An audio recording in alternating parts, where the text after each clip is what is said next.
Birth time rectification के दूसरे video lecture में सभी श्रोताओं का स्वागत है।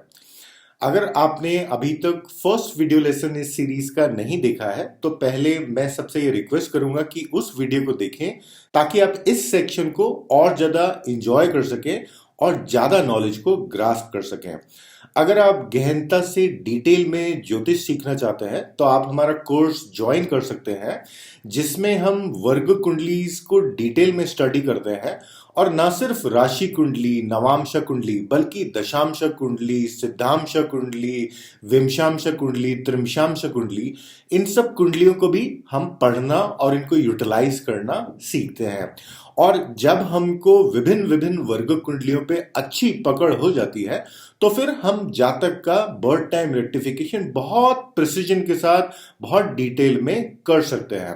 अगर आप ज्योतिष में अपना ज्ञानवर्धन करना चाहते हैं तो इस चैनल को सब्सक्राइब करिए और बेल आइकन को प्रेस करना ना भूलें ताकि मैं जब भी कोई नया वीडियो अपलोड करूं तो आपको YouTube की तरफ से नोटिफिकेशन चला जाए।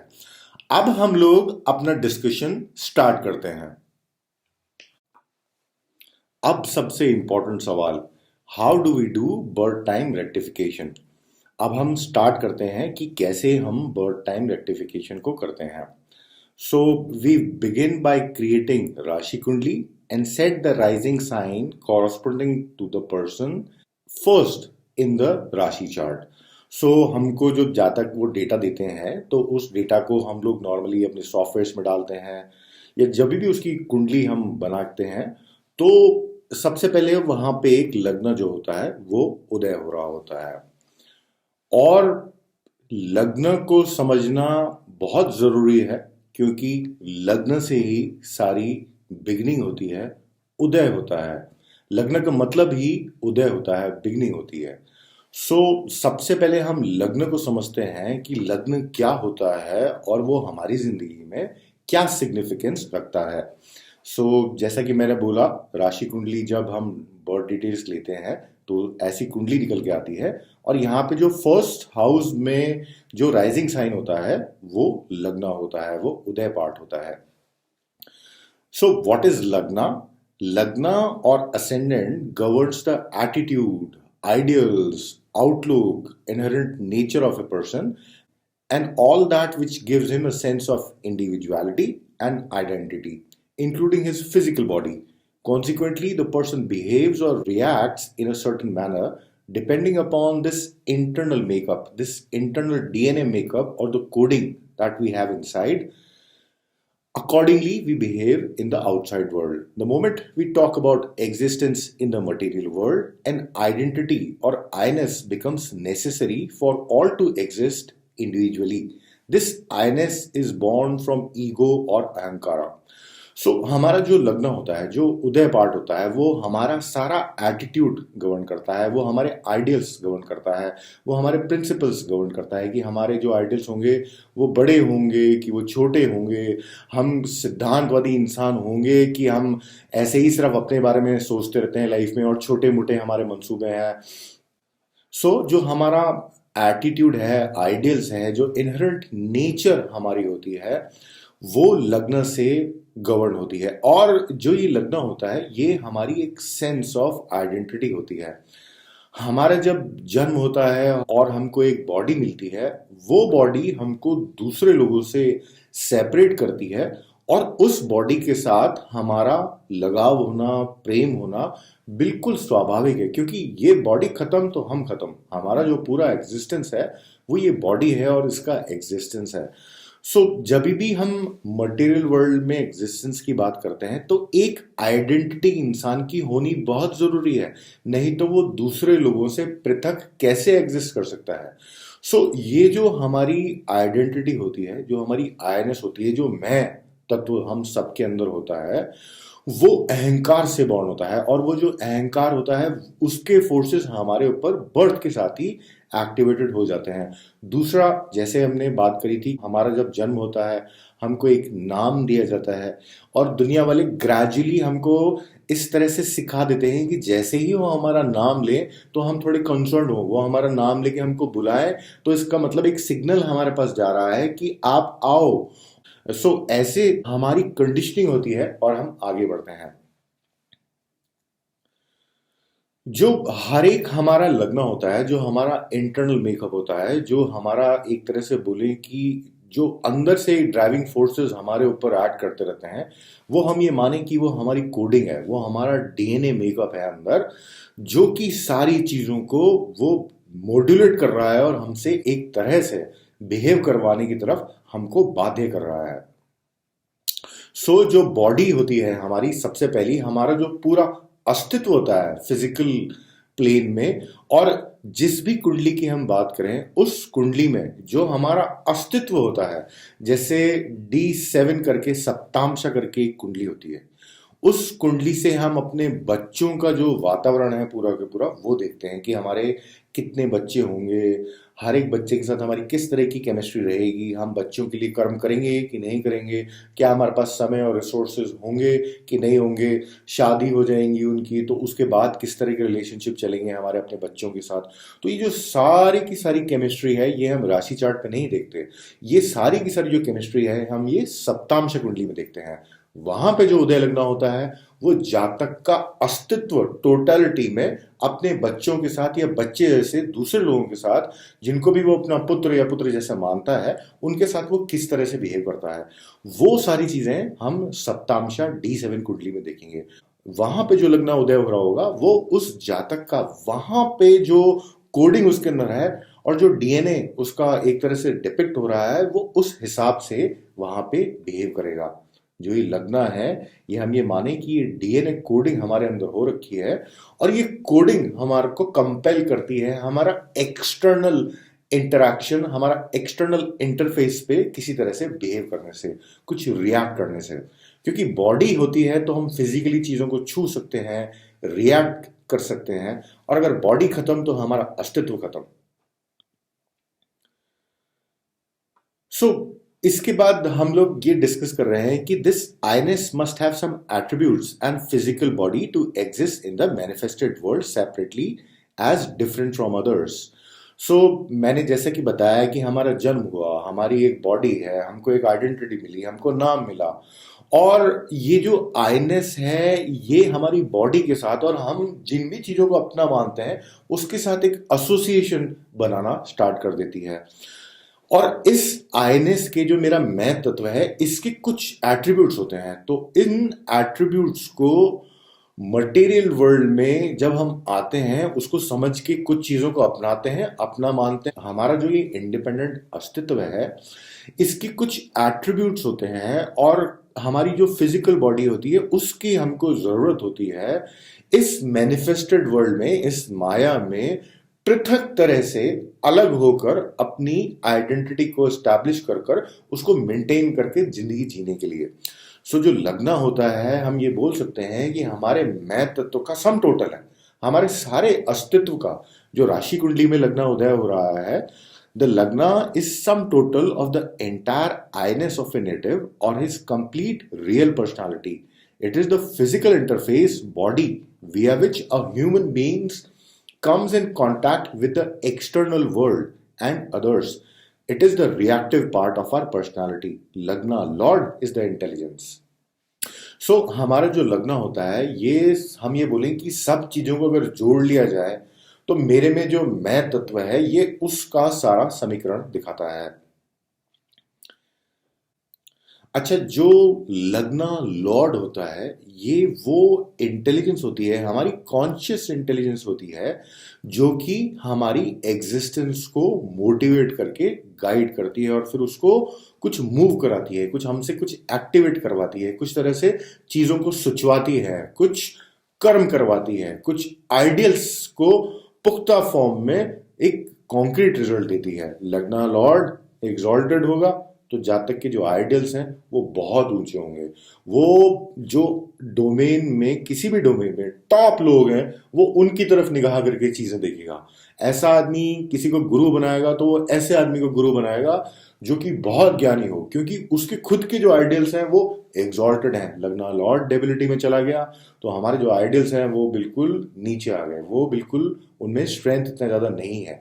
सो जो आदमी होगा वो, उसको बहुत बड़े काम करने का कोई बहुत शौक नहीं होगा, वो थोड़ा अपने सेल्फ के ऊपर फोकस कर सकता है, उसको बहुत बड़े कार्य करने का कुछ बहुत शौक नहीं होगा, बहुत उसके आइडियल्स बड़े नहीं होंगे, वो छोटा मोटा कार्य करके अपनी जिंदगी में खुश रहने के दायरे में रहेगा। सो लग्ना लॉर्ड इंसान की जो होती है वो मोटर को जैसे चर्न करवाता है और कुछ एक्टिविटी करवाता है, कुछ एक पर्सनालिटी को एक कलर में वो लेके आता है, और उस उन पैमानों के हिसाब से जो जातक होता है वो अपनी जिंदगी जीना स्टार्ट करता है। लग्ना लॉर्ड एग्जॉल्टेड तो सेल्फ एस्टीम इंसान की हाई होती है। लग्ना लॉर्ड एग्जॉल्टेड तो जो आदमी के मंसूबे हैं, प्रिंसिपल्स हैं, आइडियल्स हैं, वो सब उत्तम होने की संभावना बहुत ज्यादा बढ़ जाती है।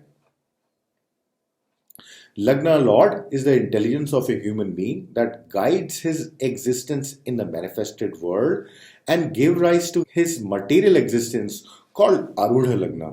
ये हम बाद में डिस्कस करेंगे, बट फॉर द कंप्लीशन मैं बता देता हूं। लग्ना जो होता है वो हमारा सम टोटल में जो अस्तित्व होता है हमारी एग्जिस्टेंस का, वो होता है। जो लग्ना लॉर्ड होता है जब वो कहीं किसी भाव में जाकर बैठता है, चाहे वो लग्न में ही बैठा हुआ हो, तो वो जिस तरह से हमारी इंटेलिजेंस को ड्राइव करता है ऑपरेट करने के लिए, उस हिसाब से एक रिफ्लेक्शन निकल के आता है और हमारी मैनिफेस्टेड इमेज इस मटेरियल वर्ल्ड में माउंट होती है या लोगों को पता चलती है। सो ये हमारी ही बुद्धि है जो कि हमारे आरूढ़ लग्न को या हमारे मटेरियल स्टेटस को ड्राइव कर रही है एक तरह से। अगर हमारी बुद्धि ने एक तरह से काम करना बंद कर दिया तो हमारा जो आरूढ़ लग्न है फिर वो बदल जाएगा। हमारी कॉन्शियस इंटेलिजेंस जिस तरह से इस दुनिया में एक्ट करती है, उस एक्शन के अकॉर्डिंगली हमारा आरूढ़ लग्न बनता है। हमारा मटेरियल स्टेटस का जो लग्न होता है, जो मटेरियल स्टेटस रिप्रेजेंट करता है लग्न, आरूढ़ लग्न, वो बनता है और उसका हम स्टडी करते हैं। हम लोग ये जानते हैं कि हमारे पास ज्योतिष में 12 राशियां होती हैं, और मोटे मोटे तौर पे अगर बात करें तो 24 घंटे का हमारा एक दिन होता है, 12 राशि होती हैं। तो 24 को 12 से डिवाइड करें तो 2 घंटे के आसपास का समय निकलता है जब एक लग्न, एक राशि लग्न में मौजूद रहती है। और हम ये जानते हैं कि जो हर एक राशि होती है उसका स्वभाव बिल्कुल अलग होता है। हर एक राशि जब लग्न में आके बैठती है तो वो उस जातक का उदय लग्न होता है। वो उस जातक का एक जो डीएनए कैरेक्टरिस्टिक उसके अंदर जो फीडेड है, जो कोडिंग उसके अंदर है, वो प्रकृति उसके अंदर इस तरह से भर देती है कि उसका रिएक्टिव पार्ट वैसा होता है जैसा डिपिक्शन है उस राशि का। हम इस पूरी एक्सरसाइज को बहुत डिटेल में करेंगे और कम से कम 2 एग्जाम्पल्स हम यहाँ पर डिस्कस करेंगे। पाइसेस मीन राशि जब लग्न में आती है तो जातक का कैसा स्वभाव होता है, और फिर उसके उपरांत हम टॉरस जो वृषभ लग्न है उसका एक बार एनालिसिस करेंगे कि जब जातक का लग्न ही वृषभ होगा, जब उसका रिएक्टिव इंटरफेस जिसके थ्रू वो कांटेक्ट में आता है वो टॉरस और बुल जैसा होगा, तो वो किस तरह से रिएक्ट करेगा। जब पाइसेस से होगा तो वो किस तरह से रिएक्ट करेगा, ये हम देखेंगे। सो ईच लग्न has specific set of characteristics, DNA or internal coding, which gives him sense of identity. They vary in quality and quantity, but in general we can group them in 12 different categories or 12 signs. So हमारा जो लग्न होता है वो हमारे को एक sense of identity देता है, क्योंकि वो हमारी मैं तत्व जो मेरे में होता है, जो आईनेस हमारे में है, उसको वो जागृत करके उसको जीवन दे रहा है। वो उस अग्नि में खूब फ्यूल डाल डाल के उसको बार बार हमारे को ये हमारे पे रीइंफोर्स कर रहा है कि मैं दूसरों से अलग हूं, मेरी एक आइडेंटिटी है, मेरा एक अस्तित्व है। सो ये जो सारी चीजें हैं, जब पर्टिकुलर राशि लग्न में आके बैठती है तो वो ये माने कि डीएनए कोडिंग हमारे अंदर इंटरनली इन्फ्यूज करती है, जो कि हमारी सेंस ऑफ आइडेंटिटी को गवर्न करती है। तो हर एक जो राशि होती है जब वो लग्न में आती है तो उसके क्वालिटेटिव और क्वांटिटेटिव जो फाइनल रिजल्ट्स वो देके जाती है, उन चीजों में थोड़ा डिफरेंस हो सकता है। बट मोटे मोटे तौर पे जो ग्लोबल फॉर्म में हम कैटेगराइज कर सकते हैं हर साइन के पॉइंट ऑफ व्यू से, जातक का रिएक्टिव पर्सनालिटी और उसकी इन जनरल पर्सनालिटी, वो बहुत सटीक है और वो क्लियर डिफाइंड है। क्योंकि कुंडली में बहुत सारे ग्रह होते हैं, बहुत सारी तरह की केमिस्ट्री होती है, बहुत सारे अलग अलग फोर्सेस इंसान पे प्ले करते हैं। तो हम ये तो नहीं कह सकते कि दुनिया में सिर्फ 12 ही तरह के लोग होते हैं, उसके अलावा तो कुछ पॉसिबल ही नहीं है। हमने जब इस लेक्चर प्रेजेंटेशन को शुरू करा था तो हमने ये बोला था कि हम लोग सब यूनिक हैं, सब लोग बिल्कुल डिफरेंट और स्पेशल सर्कमस्टांसेस में अपनी जिंदगी जी रहे हैं। हमारे जैसे हालात जो हमारी जिंदगी में है, ऐसे के ऐसे रेप्लिकेटेड फॉर्म में किसी दूसरे इंसान के नहीं है। सो वहां पे तो इतनी ज्यादा डाइवर्सिटी है। तो हम यहाँ पे जो चीजों को शुरू कर रहे हैं वो लग्न से, उदय पार्ट से शुरू कर रहे हैं, और ये समझ रहे हैं कि राशि कुंडली में जो लग्न उदय होता है, जो राइजिंग हो रहा होता है, जो यहाँ पे लग्न रिप्रेजेंटेड होता है, वो जातक का एक्सटर्नल मैनिफेस्टेड वर्ल्ड के अंदर एक इंटरफेस होता है। उसके हिसाब से वो कुछ बिहेव करता है। जो राशि कुंडली हमारी होती है, जिसको D1 हम लोग बोला करते हैं, it is the entire external personality of the person, well known to most natives. Navamsha D9 और धर्मांशा, it governs the entire internal personality of a person. It is a very important kundli. Some people can choose this one as well. So यहाँ पे मैं दो कुंडलियों के बारे में बात करी है। जैसा कि हम जानते हैं कि हमारी राशि कुंडली होती है, नवांश कुंडली जो होती है वो हमारी धर्म की कुंडली होती है, हमारी मैरिज की पूरी कुंडली होती है। नवांश कुंडली बहुत इंपॉर्टेंट कुंडली होती है और किसी भी चीज का रिजल्ट सिर्फ राशि कुंडली में देखकर नवांश कुंडली को इग्नोर करके नहीं देना चाहिए। बहुत गलत होने के चांसेस बहुत ज्यादा बढ़ जाते हैं। तो जब हम इन दोनों कुंडलियों को बहुत अच्छे से यूनिजन से समझ के अगर देखते हैं तो राशि कुंडली के जो रिजल्ट्स हैं हम लोग अच्छे ड्रॉ कर पाते हैं। नहीं तो कभी कभी बिल्कुल उल्टा रिजल्ट मिलता है, या बिल्कुल जैसा हमने सोचा था वैसा एंटिसिपेटेड रिजल्ट नहीं मिलता, और फिर हम सोचते हैं कि ऐसा क्यों हो रहा है। वो इसलिए हो रहा है क्योंकि हम बहुत छोटे दायरे में बैठ के चीजों को देख रहे हैं। हमको नवांश कुंडली को भी इस्तेमाल करना चाहिए। और जब हम जानते हैं कि हमारी जो पूरी मैरिड लाइफ है, जो हमारी सारी प्राइवेट लाइफ है, जो सारी हमारी अपनी स्पाउस के साथ या अपने पार्टनर्स के साथ फिजिकल रिलेशनशिप का जो पार्ट है, वो बहुत ढंग से हम नवांश कुंडली में देखते हैं। और जो नवांश कुंडली होती है वो इसीलिए हमारा इंटरनल मेकअप अंदर से जातक कैसा है वो दिखाती है। जो राशि कुंडली है वो हमारा एक्सटर्नल, हम बाकी लोगों के साथ कैसे मिलते हैं, कैसे बिहेव करते हैं और क्या हमारी केमिस्ट्री चलती है, वो सारी चीजें दिखाती है। नवांश कुंडली में हम अपनी स्पाउस, हमारा ससुराल पक्ष और बाकी सारी फैमिली उस जगह की उस कुंडली के दायरे में आती है। नवांश कुंडली की इन जनरल बहुत सारी एप्लीकेशन है, नॉट जस्ट मैरिज। नवांश कुंडली को हम बहुत पावरफुली इस्तेमाल कर सकते हैं। So coming back to this point of marriage और रिलेशनशिप्स जो हमारे होते हैं वो हम प्राइवेट फॉर्म में इस्टेब्लिश करते हैं और निभाते हैं। बहुत दुनिया के सामने जाकर हम अपनी जिंदगी की पर्सनल लाइफ जाके नहीं जीते हैं। जो भी हमारी प्राइवेट लाइफ होती है उसको हम थोड़ा अपनी जिंदगी में प्राइवेसी के साथ जीते हैं, वो सबके साथ हम शेयर नहीं करा करते हैं। सो इसीलिए जो नवांश कुंडली होती है ये जातक का इंटरनल मेकअप दिखाती है। जो हमारी एक्सटर्नल पर्सनालिटी होती है, जो कुंडली उदय हो रही होती है, वो जब एक्सटर्नल मेकअप दिखाती है तो इंसान बार बार उसको इस्तेमाल करके एक्सटर्नल वर्ल्ड में बिहेव करता है। तो उसको अपनी पर्सनालिटी के बारे में जो लग्न उदय हो रहा होगा, अगर उसको हम थोड़ा प्रेजेंट करें उसके बारे में इंफॉर्मेशन, तो वो उसमें से आराम से पिक कर सकता है कि क्या उसका लग्न है, क्या उसका राशि कुंडली में लग्न है।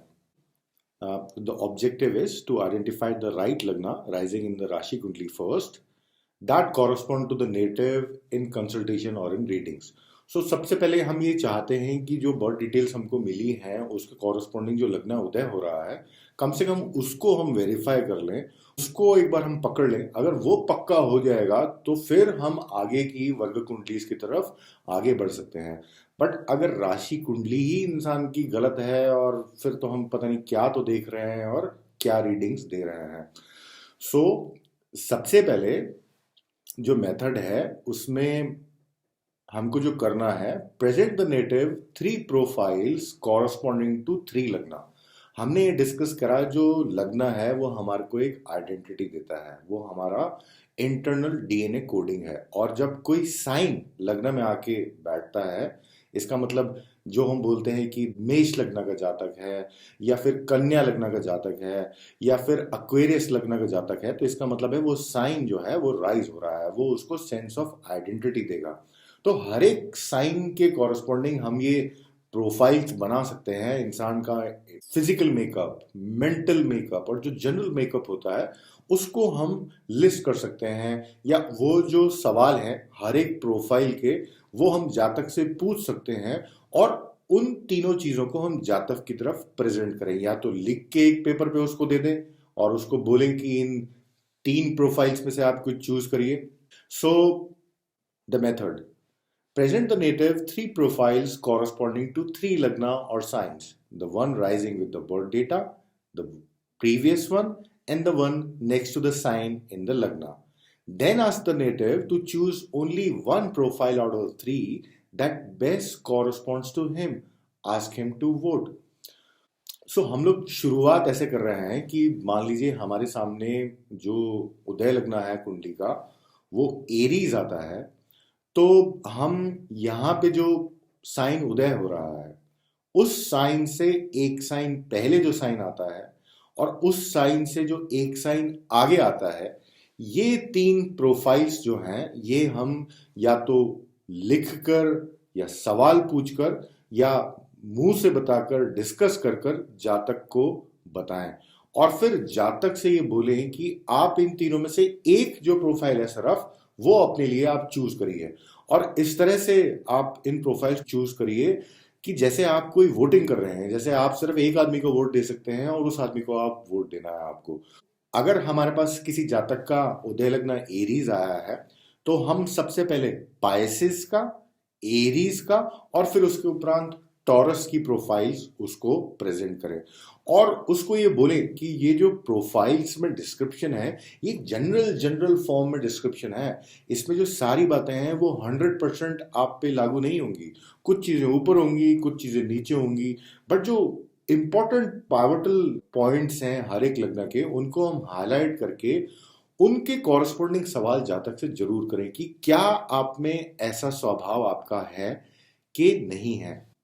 Also, explain to him that none of the three will completely match your entire personality, and slash or psychology though means 100%, but pick the best possible choice among the three.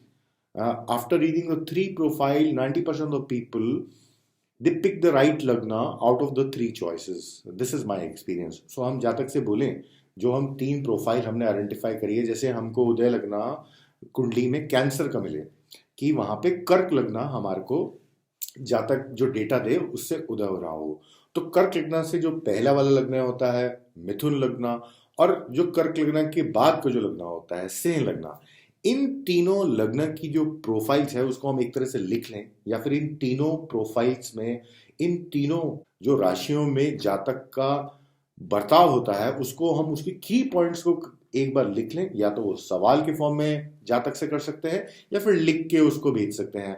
आजकल तो इंटरनेट का जमाना है, मैं तो अपने personal consultations में ये जो डॉक्यूमेंट है ये मैं सीधे भेज दिया करता हूँ नेटिव के पास, फिर वो आराम से बैठ कर पढ़ते हैं, और कभी उनको कुछ प्रॉब्लम होती है तो हम लोग फोन पे बैठ के उसको डिस्कस कर लेते हैं कि भाई क्या आपके अंदर स्ट्रॉन्ग पॉइंट्स हैं, क्या आपको लगता है कि अंदर से ये बात बिल्कुल सटीक है मेरे बारे में और ये बात बहुत ज़्यादा कॉरस्पॉन्ड नहीं कर रही है। तो कुछ लोग जो 10% लोग डिसीजन नहीं ले पाते हैं उनके साथ बैठ के अगर बात करी जाए तो फिर वो लोग थोड़ा थोड़ा ग्रेजुअली आप हमसे बात कर कर थोड़ा रिट्रोस्पेक्ट कर कर अपनी प्रोफाइल तक पहुंच सकते हैं। अगर हम किसी को बहुत अच्छी तरह से जानते हैं तो उसके लिए ये प्रोफाइल्स हम लोग अपने आप ही पिक कर सकते हैं, क्योंकि हमको उस जातक का बर्ताव पता है और इन तीन प्रोफाइल्स के बारे में पता है, तो इन तीनों में से एक हम उसके लिए पिक कर सकते हैं बहुत आराम से थोड़े एक्सपीरियंस के बाद। नेक्स्ट स्लाइड में हम उसी चीज को डिस्कस करते हैं। For example, with the birth details given to us, there is Aries rising in the chart, so we should present three profiles corresponding to Pisces, Aries and Taurus to the native. This way we are checking 2 hours of error in the birth time on both the sides of the lagna that is rising. One sine stage for रफली 2 hours.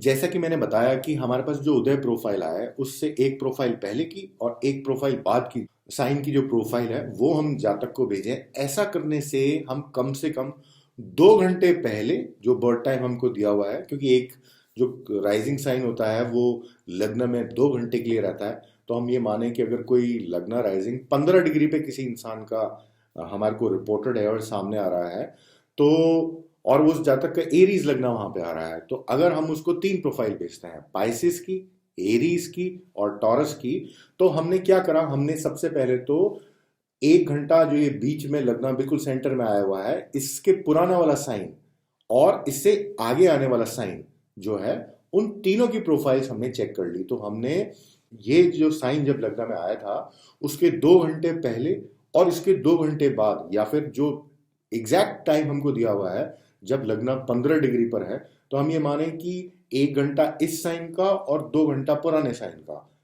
और next sign के point of view से 1 घंटा इस existing sign का, उदय लग्ना का, Aries का, और जो 2 घंटा है आगे का टॉरस का। तो अगर हम देखें तो इस तरह से कम 3 घंटे की जो पॉसिबिलिटी है पीछे और 3 घंटे की पॉसिबिलिटी आगे, वो तीनों ले लिए, क्योंकि हम 3 साइन को कवर कर रहे हैं। और जो एक साइन होता है वो 2 घंटे के लिए लग्न में रहता है, क्योंकि 24 घंटे का हमारा दिन होता है और 12 साइन होते हैं। सो यहाँ पे हम बहुत डिटेल में पाइसेस और टॉरस जब उदय हो रहे होते हैं तो जातक का कैसा स्वभाव रहता है, क्यों रहता है, कैसे फोर्सेस उन पे एक्ट करते हैं, क्या वो सारी केमिस्ट्री है, उसको हम डिटेल में स्टडी करेंगे।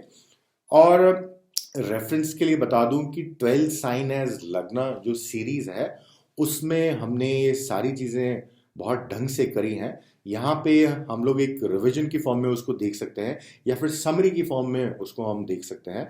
बट अगर इन 12 के 12 साइंस को डिटेल में पढ़ना है और अपनी खुद की लिस्ट बनानी है या अपनी खुद की ही चेकलिस्ट बनानी है या अपना खुद का डॉक्यूमेंट बनाना है, तो हम उन 12 प्रोफाइल्स का जो लेक्चर है उसको जाके देखें, तब ये चीज एकदम बहुत अच्छी तरह से पक्की हो जाएगी और कवर हो जाएगी।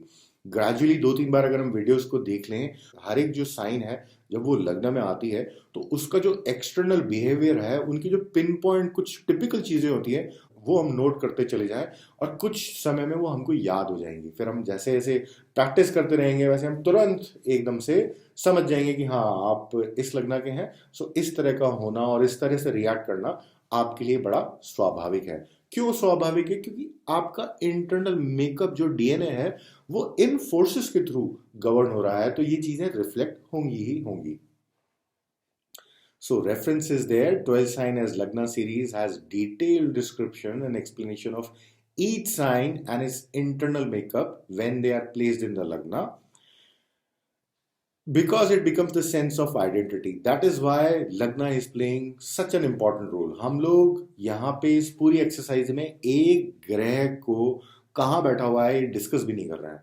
सो जैसे ही हम थोड़ा सा सर्टन हो कि भाई इस जातक का एरीज लगना है, तो हम कुंडली को थोड़ा रीड करना स्टार्ट करें। अब वो रीड करने के लिए हमको ज्योतिष की नॉलेज ऑफ कोर्स होनी चाहिए, और वर्ग को सेट करने के लिए हमको पहले तो ये पता होना चाहिए कि वर्ग कुंडली को कैसे दिखते हैं, क्या क्या चीजें क्या रिप्रेजेंट करती हैं, और इससे क्या डायमेंशन हम जातक का देख सकते हैं। उसके उपरांत थोड़ी प्रैक्टिस करें तो वहां पे भी हम लोग सर्टिट्यूड के साथ बहुत तेजी के साथ आगे बढ़ सकते हैं। प्रैक्टिस करते रहें, प्रैक्टिस करते रहें, ग्रुप्स में अपने मित्रों की, अपने आसपास के लोगों की कुंडलियां देखते रहें, कॉरस्पॉन्ड करने की कोशिश करें, समझने की कोशिश करें कि कोई आदमी लीब्रा लगना का है तो उसका किस तरह का बर्ताव रहता है, कोई आदमी स्कॉर्पियो लगना का है तो उसका किस तरह का बर्ताव रहता है। जब हम 2-3-4 कैरेक्टर्स अपनी जिंदगी के हर एक लग्न के आइडेंटिफाई कर लेंगे, तब हम एक ग्लोबल फॉर्म में उन लोगों में एक सिमिलैरिटी देख पाएंगे कि हाँ ये जो सारे लोग हैं ये एक जो टिपिकल सेंस है उससे तो जरूर बिहेव करते हैं। जैसे फॉर एग्जांपल किसी आदमी के अपने सर्किल में, अपनी फैमिली में 5 या 6 सिंह लग्न के लोग हों, तो वो दूर से उनको ग्लोबली ऑब्जर्व करके बोल सकता है कि इन लोगों का जो सेंस ऑफ आइडेंटिटी है, सेल्फ रेस्पेक्ट है, वो थोड़ा ज़्यादा एक्सेंचुएटेड रहता है, खुददारी की थोड़ी ज़्यादा बातें ये लोग करा करते हैं। थोड़े अथॉरिटेटिव होते हैं। कोई लेडी भी अगर हो, नॉर्मली हम उनको देखते हो कि बड़े शालीनता से वो सबके साथ, बड़ों के साथ बैठी हुई हैं, बट उनको देखिए जब वो अपने बच्चे पे कभी नाराज होती हैं, कोई बच्चा उनका कुछ गलत हरकत करे तो उसको सुधारने के लिए अगर वो माँ जब उसके साथ बिहेव करती है और लियो लगना की वो लेडी है, तो वो बिल्कुल उसको अथॉरिटी और कंट्रोल के साथ उसके साथ बिहेव करेगी। सो हम लोग जब थोड़ी प्रैक्टिस करेंगे तब हम ये धीरे धीरे आइडेंटिफाई कर पाएंगे, और फिर हम तेजी से आगे बढ़ना स्टार्ट करेंगे। मीन लगना को हम लोग यहाँ पे अंडरस्टैंड करते हैं। मीन लगना यहाँ पे उदय है, पाइसेस साइन यहाँ पे लगना में आया हुआ है। मीन जो साइन है पाइसेस, वो हमारी कालपुरुष की कुंडली में 12वें घर में पड़ता है। जो 12वां घर होता है वो मोक्ष का होता है, वो गिविंग का होता है, वो हीलिंग का होता है। उसके उपरांत जो गुना होता है पाइसेस का, ये सत्व गुना साइन है, क्योंकि ये डुअल साइन है। ये प्योरिटी, पॉजिटिविटी, इनलाइटमेंट और बैलेंस एनर्जी को रिप्रेजेंट करता है। जो तत्व है इस साइन का, जो गुना है वो सत्व गुना है, क्योंकि जो साइन है वो पाइसेस है। जो तत्व है इस साइन का वो जल तत्व है। जो वीनस, शुक्राचार्य वीनस एग्जॉल्टेड होते हैं, जैसा कि उनका इंटरनल मेकअप है, वो एक जल तत्व साइन में पाइसेस में जाके एग्जॉल्टेड होते हैं। जो पाइसेस साइन होता है ये द्विस्वभाव राशि है। क्रूर और सौम्य के पॉइंट ऑफ व्यू से ये सौम्य राशि है, क्रूर राशि नहीं है, क्योंकि ये फीमेल साइन है, इवन साइन है। जो वर्ण और प्रोफेशन इस साइन का होता है वो ब्राह्मण होता है, प्रीस्ट का काम होता है, टीचर्स का काम होता है, हीलर्स का काम होता है। जो लॉर्ड है जुपिटर, अब उसकी थोड़ी एक बार बात करते हैं। जो जुपिटर होते हैं उनका जो गुना है वो सत्व गुणा होता है। Pure positivity, enlightenment, balance, energy, knowledge, ये सारी चीजें सत्व गुणों के साथ एसोसिएटेड होती हैं। जो जुपिटर का अपना खुद का तत्व होता है वो आकाश तत्व होता है, वो बाइंडिंग एलिमेंट होता है, कि सब लोगों में कितने भी मतभेद हों पर वो को एग्जिस्ट कर सकें, वो पावर जुपिटर देता है। और यही कर्म जुपिटर सोसाइटी में करता है। जुपिटर लॉ का कारक होता है, और लॉ इसलिए ही बना होता है कि सब लोग अपनी अपनी रिस्पॉन्सिबिलिटीज और अपने अपने राइट्स हैं वो आइडेंटिफाई करके उसको जाने, और सब लोग अपनी अपनी लिमिट में रहकर बिहेव करें, ताकि वो ना किसी के अधिकारों को हनन करें, ना किसी और को परेशान करें। सोसाइटी एक ऑर्डर के साथ चलती रहे, इसीलिए लॉ बनता है। जो जुपिटर है वो उसके कारका होते हैं और आकाश तत्व को रिप्रेजेंट करते हैं। सौम्य ग्रह होते हैं, क्रूर ग्रह जुपिटर नहीं होते हैं, बहुत सॉफ्टली, बड़ी नॉलेज के साथ, बड़ी विजडम के साथ बिहेव करते हैं। जो जुपिटर हैं इनका जो प्रोफेशन है वो भी ब्राह्मण का होता है। जुपिटर गुरु होते हैं, टीचर होते हैं, जज होते हैं, और इस तरह के ऑनरेबल काम करते हैं। हमारे जितने भी हायर लर्निंग के गुरु होते हैं, हायर टीचिंग्स हमको पढ़ाते हैं, सरकार में नीतियां बनाते हैं, वो सब लोग जुपिटर से, ज्ञानी लोगों से, विजडमफुल लोगों से, जिनके पास बहुत सारा ज्ञान है और बहुत सारी विजडम है, बुद्धि है जिनके पास, उन लोगों को जुपिटर कुंडली में रिप्रेजेंट करते हैं। हमको क्या करना है कि जो पाइसेस लगना है उसको एसोसिएट करना है देवगुरु बृहस्पति जुपिटर के साथ, जल तत्व के साथ, क्योंकि जो राशि है ये जल तत्व है। और हमको 12वें घर के ऊपर फोकस करना है, क्योंकि जो 12वां घर होता है वो गिविंग का होता है, वो हीलिंग का होता है, वो मोक्ष का होता है, वो मोक्ष पाने का हाउस होता है। नैसर्गिक karaka of Devguru Brihaspati is knowledge, intelligence, dhi shakti, discrimination, wisdom, philosophy, gurus, learned people, teachers at higher level like professor and lecturers। ये जो सारी चीज़ें हैं ये हमने डिस्कस कर ली हैं कि जो बुद्धि है, हमारे पे जो पावर है कि हम दूध का दूध और पानी का पानी 1 मिनट में कर लें, वो जो डिस्क्रिमिनेशन है वो हमको ज्ञान से मिलती है, वो विजडम से मिलती है, देवगुरु बृहस्पति से मिलती है। फिलॉसफी को भी देवगुरु रिप्रेजेंट करते हैं।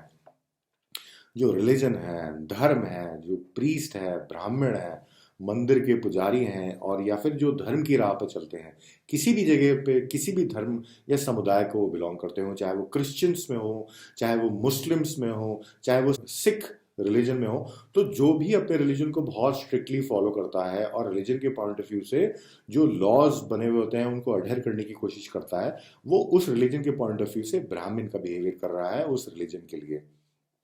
सो जितने भी पायस लोग होते हैं, रिलीजियस लोग होते हैं, जो सही कर्म सोसाइटी में करते हैं, राइटियसनेस और लॉ जिनके लिए बहुत इंपॉर्टेंट होती है, जो ड्यूटी को रिप्रेजेंट करते हैं, वो जुपिटर के नैसर्गिक कारक होते हैं। जो वर्ल्ड पीस होता है वो देवगुरु बृहस्पति से रिप्रेजेंट होता है।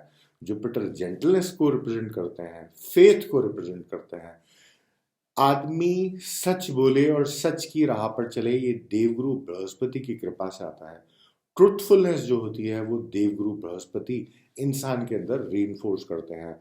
ये मिनिस्टर होते हैं, एडवाइजर होते हैं किंग के, गवर्नमेंट में बहुत सीनियर सीनियर पोजीशंस पे जो सरकारी बड़े बड़े अफसर होते हैं, जो बड़े बड़े एग्जाम पास करके किसी भी कंट्री में और उसके बाद इंटरव्यूज पास करके उन पोजीशंस पे पहुंचते हैं, वो सारे जो लोग होते हैं जो नीतियां बनाते हैं एक कंट्री के लिए, फाइनेंस का काम करते हैं, इकोनॉमी को मैनेज करते हैं, लॉ बनाते हैं, ऐसा सिस्टम का इस्टेब्लिशमेंट करते हैं जहां पे सब लोगों को अच्छे से जिया जा सके, उस चीजों को देवगुरु बृहस्पति रिप्रेजेंट करते हैं। सो लॉ, चाहे वो एक देश का हो, किसी स्टेट का हो, इंटरनेशनल लॉ हो, सिटी का हो, कम्युनिटी का हो, ग्रुप का हो, वो सारी चीजें जो लीगल फॉर्म में रिप्रेजेंट होती हैं उनसे देवगुरु बृहस्पति रिप्रेजेंट होते हैं। सो सोशल ऑर्डर, धर्मा, जजेस, लॉयर्स, जितने भी लोग धर्म स्टैब्लिश करने में काम करते हैं, जो मंदिर में धर्म स्टैब्लिश करते हैं वो लोग, और जो सोसाइटी में धर्म स्टैब्लिश करते हैं, लॉ स्टैब्लिश करते हैं, वो सारे लोग जुपिटर से रिप्रेजेंट होते हैं। और देवगुरु बृहस्पति इन सब लोगों के नैसर्गिक कारक होते हैं। देवगुरु वेल्थ के कारक हैं, रिचेस के कारक हैं, ट्रेजर के कारक हैं, धन के कारक होते हैं, जो वित्त और कोष सेकंड हाउस से हम देखते हैं। जितनी भी स्टोर्ड वेल्थ होती है, जितनी भी प्रेशियस जो ऑर्नामेंट्स होते हैं, जेम्स होते हैं, ज्वेलरी होते हैं, जिनको हम स्टोर करके रखते हैं या फिर जिस भी फॉर्म में एसेट्स हो, आजकल तो पेपर एसेट्स और शेयर्स और स्टॉक्स में और फंड्स में और पार्टनरशिप्स की फॉर्म में, ओनरशिप्स की फॉर्म में, बहुत चीज़ों में इंसान के पास दस्तावेज होते हैं। तो जो भी चीज़ें हम वित्त की फॉर्म में इस्तेमाल कर सकते हैं, वो सब के सब चीज़ें देवगुरु बृहस्पति के थ्रू रिप्रेजेंट होती हैं। देवगुरु उन सब चीज़ों के नैसर्गिक कारक होते हैं। सो इकोनॉमी हो, फाइनेंस हो, फाइनेंशियल इंस्टीट्यूशंस हो, इंटरनेशनल मॉनेटरी फंड हो, अपनी कंट्री की मिनिस्ट्री हो, स्टेट की फाइनेंस मिनिस्ट्री हो, वो जो सारी चीज़ें हैं वो जुपिटर से रिप्रेजेंट होती हैं। टैक्सेशन जितना भी होता है वो जुपिटर के थ्रू इम्प्लीमेंट होता है। जो कलेक्शन का काम होता है ये प्राइमरीली जुपिटर का होता है, क्योंकि जुपिटर ट्रेजरी के कारक का होते हैं।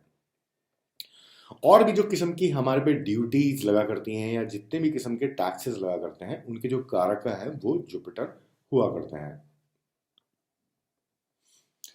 मीन लग्न के जो जातक होते हैं, अब उनको थोड़ा हम समझने की कोशिश करते हैं। हमने एक बार पाइसेस साइन को देखा कि 12th हाउस में ये साइन है, इसका क्या मतलब है, कालपुरुष की कुंडली में ये है, तो इसका मतलब ये जो चीजें होंगी 12th हाउस की, ये इन लोगों के ऊपर डायरेक्टली या इनडायरेक्टली इनके अस्तित्व के साथ बहुत स्ट्रॉन्ग कनेक्शन रखेंगी।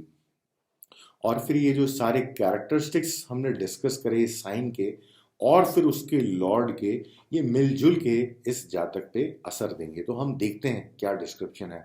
सबसे पहले मेंटल मेकअप के ऊपर हम लोग डिस्कस करते हैं। They are stubborn and unbending, physically receptive, highly religious, stoical, sometimes bigoted and God fearing people. So यहाँ पे यही बात है कि कुछ stubborn होते हैं, थोड़े unbending लोग होते हैं। फिजिकली आप उनसे बात करें तो आपके दुख और दर्द को बहुत जल्दी वो समझ के और उसमें फीलिंग के साथ उस चीज को वो बिल्कुल आपके साथ जीना स्टार्ट कर देते हैं। तो बड़ी जल्दी इनको मूव करा जा सकता है, किसी का दर्द जल्दी इनको समझ में आ सकता है। बहुत नॉर्मली रिलीजियस होते हैं क्योंकि देवगुरु बृहस्पति का साइन है।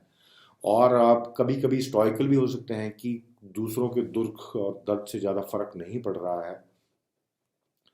कुछ एक ग्रुप, कम्युनिटी या कुछ एक प्रिंसिपल्स को, कुछ एक ओपिनियन को ये बड़ा स्ट्रांगली फॉलो कर सकते हैं और थोड़े इनटॉलरेंट हो सकते हैं। इनको कभी कभी कुछ ऐसा लग सकता है कि ये लोग ये धर्म की ये बात है, इतनी सी बात को समझ के क्यों नहीं बिहेव करते हैं, ऐसे इनको करना चाहिए। सो ऐसा इनका एटीट्यूड थोड़ा हो सकता है, क्योंकि बाइसेस 12वें घर में आता है, और जो वो 12वां घर है वो मोक्ष का होता है। देवगुरु बृहस्पति धर्म के कारक का होते हैं, 9th हाउस के कारक का होते हैं।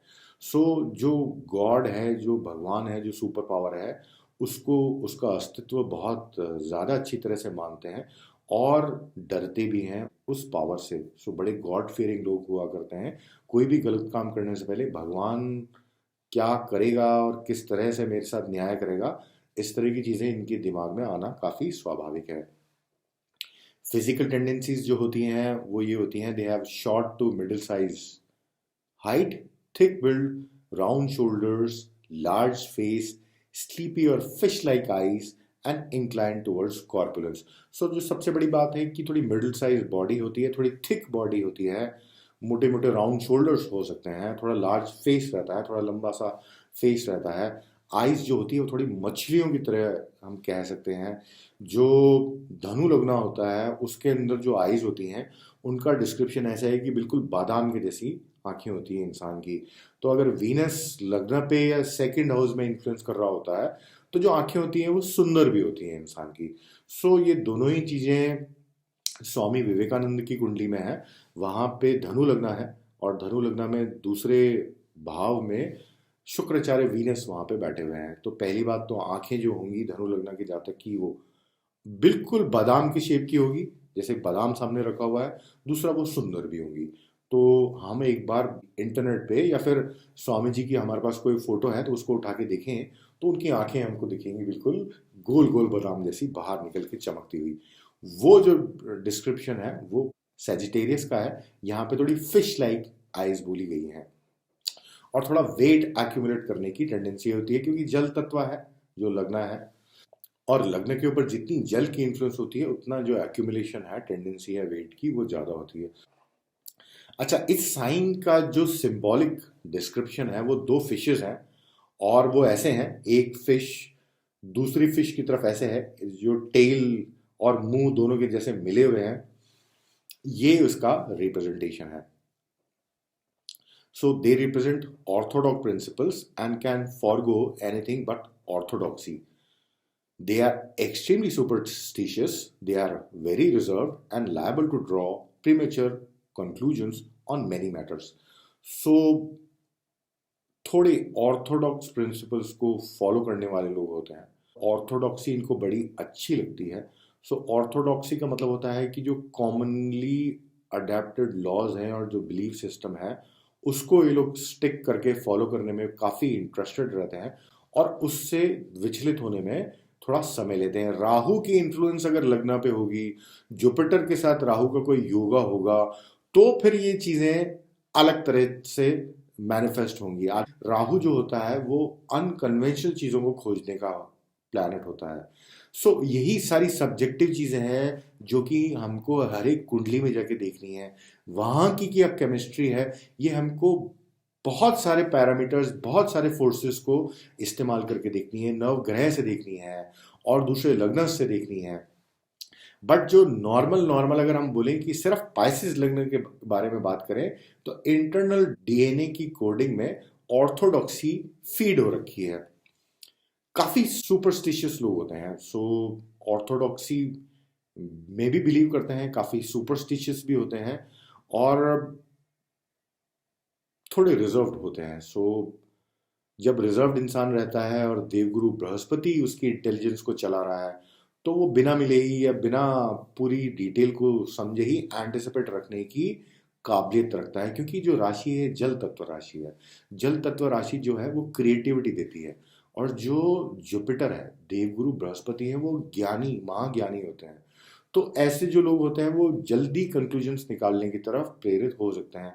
जुपिटर स्ट्रेंथ में नहीं हो, सैटर्न लग्ना में हो और दूसरी चीजें हो, राहु के साथ जुपिटर का इन्फ्लुएंस हो, तो फिर जो ये डिसीजन मेकिंग है ये कुछ इस तरह की हो सकती है कि इंसान थोड़ा प्रीमेच्योर कंक्लूजन्स निकालने लगे और गलत कंक्लूजन्स वो निकालने लगे।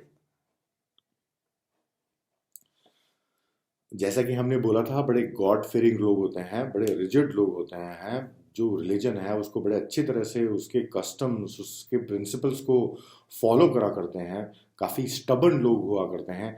कभी कभी हम कह सकते हैं थोड़े टिमिड होते हैं, कि बहुत ज़्यादा ऐसा नहीं है कि ब्रेव हो। अगर सन हो, मार्स थर्ड हाउस पे इंफ्लुएंस हो रहा हो, राशि कुंडली में हो रहा हो, नवांश कुंडली में हो रहा हो, मंगल अपने आप में बहुत बली हो, तो फिर जो गट्स होंगे वो ज़्यादा अच्छे एक्सेंट्रेटेड होंगे। क्योंकि जो गट्स का हाउस होता है वो थर्ड हाउस होता है। ये मैं चीज़ें बार बार इसलिए बोल रहा हूँ, कुंडली को इसलिए रीड कर रहा हूँ, क्योंकि अगर हम ये सोचते हैं कि ये जो लिस्ट है ये 100% सामने वाले को कॉरस्पॉन्ड करेगी और हर पाइसेस लगना आदमी को ये 100% कॉरस्पॉन्ड करती हुई लगेगी, तो ये गलत है, ऐसा नहीं होगा। हर एक कुंडली में बहुत सारे और फोर्सेस होते हैं। हम तो अभी पहली बुनियादी सीढ़ी पे सही रास्ते पे चलने के लिए आगे बढ़ने की कोशिश कर रहे हैं। सो जो पहला बेस है उसको हम समझने की कोशिश कर रहे हैं, और उसकी जो इंटरनल फंक्शनिंग है वो हम थोड़ा एंटिसिपेट करने की कोशिश कर रहे हैं। जो ये लगना है ये जल राशि है, और जो देवगुरु बृहस्पति होते हैं ये किसी भी तरह के विगर दिखाने में, अत्याचार करने में, वेपन्स को बनाने में, वॉर करने में बिलीव नहीं करते हैं। सो अगर इंसान का साहस इन पैमानों पे अगर तौलते हैं तो हमको इन लोगों का बहुत ज्यादा रुझान उस तरफ नहीं दिखेगा। ये भी एक ध्यान रखने वाली बात है। सो थोड़े टिमिड हो सकते हैं, थोड़े हम कह सकते हैं कि इतनी ज्यादा गट्सी ना हो, ऐसा बड़ा पॉसिबल है। एक जो इनमें प्रकृति रहती है वो ये रहती है कि बड़े एम्बिशियस होते हैं, और जो अपनी अथॉरिटी होती है वो दूसरों पे एस्टैब्लिश करने की काफी मंशा रखते हैं। एरीज लगना भी इस तरह की टेंडेंसी रख सकता है, स्कॉर्पियो लगना भी इस तरह की टेंडेंसी रख सकता है, लियो लगना भी इस तरह की टेंडेंसी रख सकता है। They are restless and fond of history, antiquarian talks and mythological masterpiece stories. अगर पाइसेस लगना की हमारे पास कुंडली आए तो हम जातक से सवाल करें कि क्या आपको माइथोलॉजिकल स्टोरीज बड़ी अच्छी लगती हैं, एंटीक्स में, पौराणिक कहानियों में, पुराना, और ये जितने भी हमारे जो नॉलेज बॉडी है या फिर ये जो स्टोरीज हैं, ये पढ़ने में आपको अच्छा लगता है, सुनने में आपको बड़ा अच्छा लगता है, क्या आप फॉलो करते हैं इन सब चीज़ों को? तो वो अगर हमको पॉजिटिव आंसर दे, बोले हाँ मेरे को बहुत मज़ा आता है ये पौराणिक स्टोरीज में, हिस्ट्री में, इन सब चीज़ों में, तो एकदम से हम श्योर हो जाएंगे कि जो ये लगना राइजिंग है ये सही है। अब हम थोड़ी कुंडली को रीड करते हैं और बाकी वर्गर्स की तरफ आगे बढ़ते हैं कि ये ठीक हो। एक जो बहुत अच्छी इनमें गुण होता है वो ये होता है कि बड़े फ्रूगल होते हैं स्पेंडिंग में। कहने का मतलब है कि पैसा बर्बाद नहीं करते, और कोई बर्बाद कर रहा होता है तो उसको समझाने का इनको एक अंदर से इनके अंदर आवाज आती है कि लोगों को बताएं कि भाई पैसा बर्बाद मत करो, या तुमने इतना पैसा खर्च करा है उसकी वैल्यू को समझो। So they are frugal in spending and sometimes depend upon others throughout the life, still bear a mark of independence. ये थोड़ी सब्जेक्टिव सी चीज़ है जो कि हर एक कुंडली के ऊपर डिपेंड करती है। बट जो वाइट में मैंने इसमें जो बातें लिखी है, जैसे माइथोलॉजिकल स्टोरीज, हिस्ट्री में आदमी का इंटरेस्ट होगा, बड़ा गॉड फेयरिंग आदमी होगा, खर्चा वो करेगा तो सोच समझ के करेगा, फालतू पैसा बर्बाद नहीं करेगा। अब जो कंडीशंस होती हैं, जैसे लग्ना लॉर्ड अगर 12th हाउस में बैठा हो तो 12th हाउस जो होता है हमारा वो व्यय का हाउस होता है, कॉम्प्रोमाइजेस का हाउस होता है, खर्चे का हाउस होता है। तो ऐसा जो इंसान है उसकी इंटेलिजेंस हमेशा खर्चे के ऊपर फोकस कर रही है। तो अपने लिए न सही, बच्चों के ऊपर, फैमिली के ऊपर, दूसरे जो माता पिता होते हैं, दूसरे जो हमारे पर डिपेंडेंट लोग हैं, उनके ऊपर खर्चे करने का कुछ एक योगा बनता है। या फिर जो 12th हाउस है वहां पे जुपिटर अगर बैठा हुआ है और खर्चों की तरफ वो प्रेरित कर रहा है, जुपिटर पे और थोड़ी सी भी कुछ नेगेटिव इन्फ्लुएंस है, तो फिर इंसान कुछ बेवकूफ़ी के भी खर्चे करता है, कुछ ऐसी चीज़ों को खरीदता रहता है जो कि बिल्कुल काम की नहीं है। ये एक जनरल रिजल्ट है लग्ना लॉर्ड इन 12th हाउस के प्लेसमेंट का। जब वो थोड़ा भी अच्छा ना हो, जब उसके ऊपर और नेगेटिव प्रभाव हो, तो वो इंसान जो खर्चे करता है, जो स्पेंडिंग करता है, वो बड़ी बेकार की चीज़ों में करता है, बहुत अजीब अजीब सी चीज़ों को वो खरीद लेता है जिसका उसको कोई काम नहीं होता थोड़े दिन बाद, और वो पैसे को थोड़ा बर्बाद करने की उसकी टेंडेंसी रहती है। नॉर्मली जुपिटर लग्ना लॉर्ड अगर 12th में रहेगा तो फिर वो खर्चे करवाएगा, क्योंकि उसको अपने लिए ना सही दूसरों के लिए करना पड़ेगा। बट इन जनरल थोड़े फ्रूगल होते हैं, स्पेंड मनी को ठीक सोच समझ के करा करते हैं। सो कीवर्ड्स अगर हम पाइसेस लग्ना के अगर जातक के एक बार एनालाइज करें तो वो ये हैं कि ये तो दूसरों का दुख दर्द बहुत जल्दी समझते हैं। जो कंपैशन की भावना है, जो एक करुणा दिल के अंदर है, वो देवगुरु बृहस्पति जागृत करते हैं।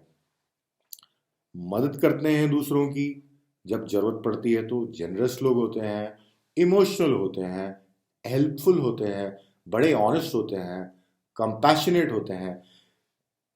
कोई इंसान को दुख दर्द में पाएंगे तो ऐसा नहीं कि बोल देंगे कि अच्छा अच्छा आपके साथ ये हो गया, बड़ा बुरा लगा सुन के, अभी मेरे को जाना है। या फिर ऐसा नहीं कि उसको सिर्फ उसको पुचकार के उसको भेज दिया।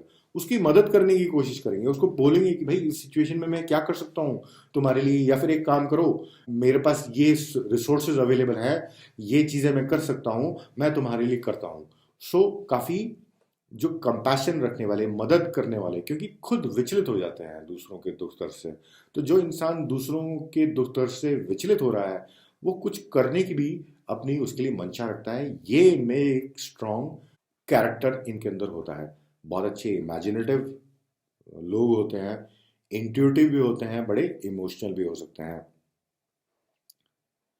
आर्ट्स एंड क्राफ्ट में काफ़ी इंटरेस्ट रहता है, फिलॉसफी में बड़ा इंटरेस्ट रहता है, स्पिरिचुअल चीज़ों में, रिलीजियस चीज़ों में काफ़ी इंटरेस्ट रहता है। काफ़ी अच्छे राइटर हो सकते हैं। All arts and imaginative writing are naturally suited to them, easygoing, good natured and well behaved towards all। जो देवगुरु बृहस्पति होते हैं, ये जैसा कि हमने बात करी, ये नाइन्थ हाउस के कारक हैं। ये हमारे को सोसाइटी में जिस कंडक्ट को बना के रखना है उसके कारक हैं। तो जो इनका बर्ताव रहता है सबके साथ बड़ा सौम्य तरह से रहता है, बड़ी रेस्पेक्ट देकर सामने वाले लोगों से बात करते हैं। नॉर्मली जो पाइसेस लग्न के जातक हैं, अब कुछ और चीजें हो रही हो, आरूढ़ लग्न के ऊपर कुछ और इन्फ्लुएंसेस हो, दूसरे ग्रह भारी हो रखे हों किसी और तरह से, तो थोड़ा डेविएशन हमको इस तरह के ट्रीटमेंट में दिख सकता है। बट अगर पहली बार मिलेंगे, नए आदमी से मिलेंगे, इन जनरल जब लोगों से मिलेंगे तो बड़ी रेस्पेक्ट के साथ मिलेंगे और बड़ा मान सम्मान इंसान का बना के रखेंगे। बहुत अच्छे वेल बिहेव्ड होते हैं, बड़े डिग्निफाइड होते हैं, अपनी भी इज्जत बहुत बना के रखते हैं और सामने वाले को भी बहुत सम्मान देते हैं, वेल बिहेव्ड होते हैं। कस्टम्स और ट्रेडिशन को बहुत पसंद करते हैं, काफ़ी सेंसिटिव हो सकते हैं। कुछ सेंसिटिव का मतलब है कुछ छोटी बातों पे बुरा लग सकता है, या फिर टिपिकली कुछ चीज़ों को बड़ा क्रिटिकली वो ले सकते हैं। फेथ इनमें होता है, फेथ इनमें होता है, और फेथ को ये प्रीच करते हैं, फेथ को आगे बढ़ाते हैं। सो जो फेथ है वो देवगुरु बृहस्पति से रिप्रेजेंट होता है, और वो इनमें बहुत कूट कूट के भरा होता है। अगर हम कहीं किसी जगह पे घूमने जाएं और हमको बातों से ये पता लगे कि ये जो गाइड है ये पाइसेस लग्न का गाइड है, तो उस इंसान को हम तुरंत अपना गाइड बना लें और उसके साथ हम घूमने जाएं। क्यों हमको ऐसा करना चाहिए? क्योंकि वो इंसान, सबसे पहली बात है, पाइसेस लग्न का इंसान अगर गाइड बन के काम करेगा तो वो हमको बहुत अच्छी नॉलेज देगा। उसका नेचुरल इंक्लिनेशन जो होगा वो हिस्ट्री, एंटिक्स, इन चीज़ों के ऊपर होगा, माइथोलॉजी के ऊपर होगा, जो हमारी हिस्ट्री की स्टोरीज हैं और भी जो स्टोरीज हैं उनके ऊपर होगा। उसका एक बहुत अच्छा रुझान इन चीज़ों की तरफ रहेगा। तो जिसका खुद का नेचुरल इंटरेस्ट रहता है वो आदमी हमारे को बहुत बढ़िया तरह से घुमाएगा, बहुत सारी इंफॉर्मेशन वो हमारे को देगा।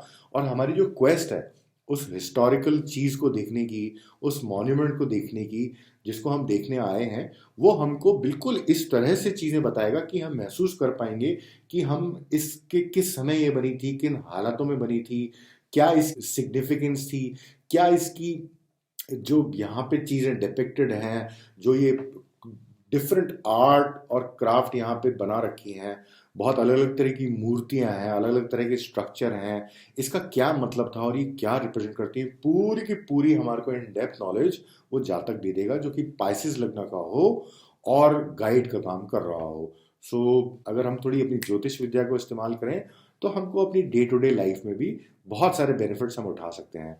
थोड़ा हम आइडेंटिफाई कर पाए लोगों को कि अगर हमने एकदम से पिक कर लिया कि ये पाइसेस लग्न का आदमी है और ये गाइड का काम कर रहा है और मैं गाइड लेना चाहता हूँ अपने लिए, तो मैं क्यों ना इससे बात करूँ। ये मुझे बहुत अच्छी तरह से घुमाएगा, बहुत अच्छी तरह से ये मेरे को पूरी की पूरी चीज़ के बारे में बताएगा।